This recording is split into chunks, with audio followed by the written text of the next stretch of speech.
Hello అండి, నమస్తే. Welcome back to BRJ world. మరొక మంచి వీడియోతో మీ ముందుకైతే వచ్చేసాను.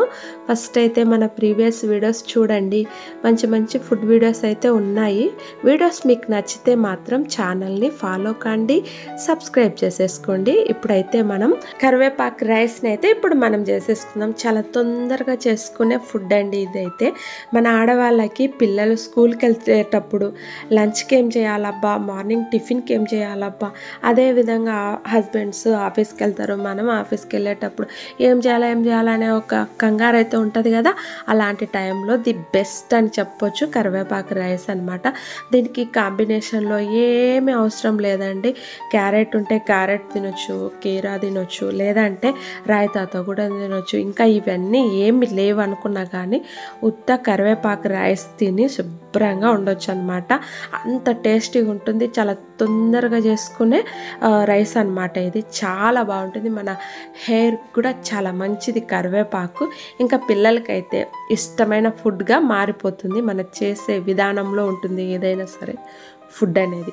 ఇక ఈ కరివేపాకు రైస్ చేసుకొనడానికి మన స్పైసీకి తగినంత పచ్చిమిర్చి అయితే మనం శుభ్రంగా కడిగేసి పచ్చిమిర్చిని తీసుకోవాలా. మిక్సీ జార్లో వేసేసుకొని, అదేవిధంగా కరివేపాకు ఫ్రెష్గా ఉండేది తీసేసుకొని శుభ్రంగా కడిగేసుకొని మిక్సీ జార్లో వేసేసుకొని కాస్త ఉప్పునైతే వేసేసుకొని మనం రైస్కి తగినంత చూసి సాల్ట్ అయితే వేసుకోనని ఇవన్నీ కూడా మెత్తగా, చాలా మెత్తగా అయితే మనము గ్రైండ్ చేసుకోవాల్సి ఉంటుంది.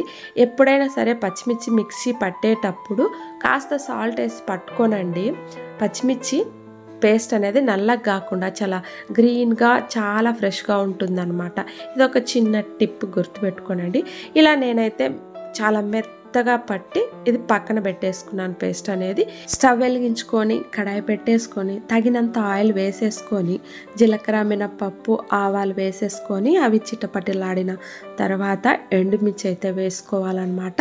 తర్వాత మనం కాస్త జీడిపప్పు ఉంటే వేసుకోనండి, లేకుంటే ఏం లేదు. నేనైతే పిల్లలు ఇష్టంగా తింటారనేసి వేసేసుకుంటాను ప్రతి దాంట్లో అన్నమాట. ఉంటే వేస్తాను, లేకుంటే ఏం లేదులేండి. అదేవిధంగా మనం పేస్ట్ అయితే పచ్చిమిర్చి పేస్ట్ని వేసేసుకొని తర్వాత కాస్త కరివేపాకు కూడా వేసేసుకొని చక్కగా ఆయిల్లో ఫ్రై చేసేసుకుంటున్నాను. ఇది కాస్త ఫ్రై అయిన తర్వాత పసుపునైతే వేసుకుంటున్నా రైస్కు తగినంత. ఇది కూడా కాస్త ఆయిల్లో ఫ్రై చేసుకున్న తర్వాత కొబ్బరి పౌడర్ని అయితే వేసుకుంటున్నాను అనమాట. మంచిగా ఇదంతా కూడా ఫ్రై కావాలన్నమాట. ఇది ఆయిల్లో ఫ్రై అయ్యేటప్పుడు మంచి స్మెల్ వస్తుందండి కరివేపాకు అనేది.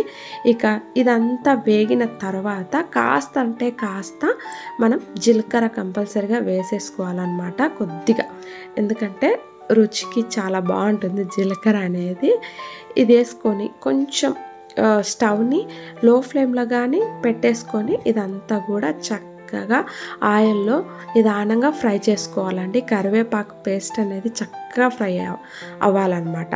ఇంకా తర్వాత మనం రైస్ని ఇందులో వేసేసుకొని మనకు టేస్ట్కి తగినంత, మన పులుపుకు తగినంత మనము నిమ్మకాయ రసం అయితే వేసుకోవాల్సి ఉంటుంది. ఖచ్చితంగా వేసుకోనండి. రైస్ అనేది చాలా బాగుంటుంది అన్నమాట. ఇక మనం కొంచెం పులుపు ఎక్కువ తినేటోళ్ళు ఎక్కువ వేసుకోనండి, తక్కువ తినేటోళ్ళు తక్కువ తీసుకోనండి.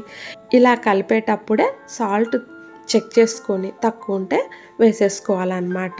ఇంకా ఈ పేస్ట్ అంతా కూడా చక్కగా రైస్కు పట్టే విధంగా కలిపేసుకోవాలండి. ఇంకా అంతే అండి, కరివేపాకు రైస్ రెడీ అయిపోయింది మనకి. ఇంకా సర్వ్ చేసుకొని తినేయడమే అనమాట. ఇక ఈ కరివేపాకు రైస్ను నేను చెప్పిన విధంగా చేసుకొని తినండి. మీకు నచ్చితే మాత్రం వీడియోను లైక్, షేర్, సబ్స్క్రైబ్ చేసుకోనండి. మరొక మంచి వీడియోతో మీ ముందుకైతే వస్తాను. అంతవరకు బాయ్ అండి మరి.